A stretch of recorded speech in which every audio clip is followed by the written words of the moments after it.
Allora, intanto condanna a 4 anni, 200 erotti milioni di confisca. Com'è andato questo processo secondo le parti civili? È una sentenza assolutamente equilibrata. Dobbiamo pensare che stiamo ragionando soltanto di due capi di imputazione, ovvero dell'ostacolo all'attività dell'autorità di vigilanza e del falso in prospetto. Ci saranno altri processi. Quello secondo me più rilevante e significativo sarà quando si dovranno andare ad accertare responsabilità di bancarotta e di altri reati fallimentari.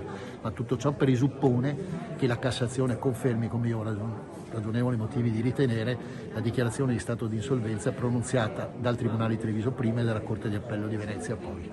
Ci sono dei tempi per la Cassazione? Credo che non manchi, allora esattamente non sono in condizione di dirlo, ma credo che non manchi moltissimo. Vorrei, senza peccare per eccesso di ottimismo, dire entro il primo semestre di quest'anno. Una cosa che le parti civili hanno più volte ribadito è che Consoli era colpevole, ma non era l'unico.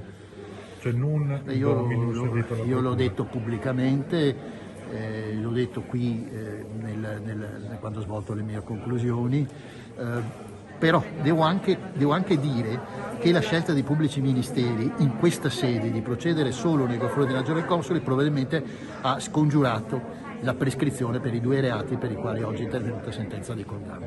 Cioè, nel senso che se avesse portato a processo altre persone sarebbe finito in nulla di fatto? Esattamente in questo senso. Ora con il ricorso Si prescrive sicuramente il falso in prospetto. Ho motivo di ritenere invece che non si prescriverà l'ostacolo all'attività dell'autorità di vigilanza, perché è sufficiente che tempestivamente, io non ho qui l'appunto con la data esatta, ma vi è il tempo volendo di farlo, la Corte d'Appello si pronunci e questo blocca il corso della prescrizione, nel senso che un successivo ricorso per Cassazione fa maturare la prescrizione solo su condizione che il ricorso non sia dichiarato inammissibile. Quindi io penso che la Corte d'Appello riuscirà ad arrivare tempestivamente a celebrare l'appello. Però per le parti civili la soddisfazione in queste cose non può esserci evidentemente soddisfazione, però il risultato era di avere accertata una responsabilità e quindi di vedere individuate delle colpe che a nostro avviso c'erano e richiedevano soltanto di essere verificate.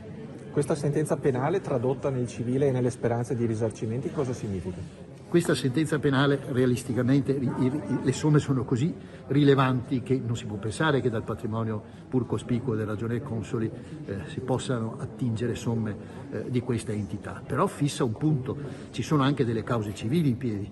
Per esempio ci sono le cause, c'è un procedimento penale nei confronti di PricewaterhouseCoopers, cioè la società di revisione di Veneto Banca a Roma, e anche in quella vicenda la sentenza odierna è sicuramente elemento significativo. Grazie. Prego.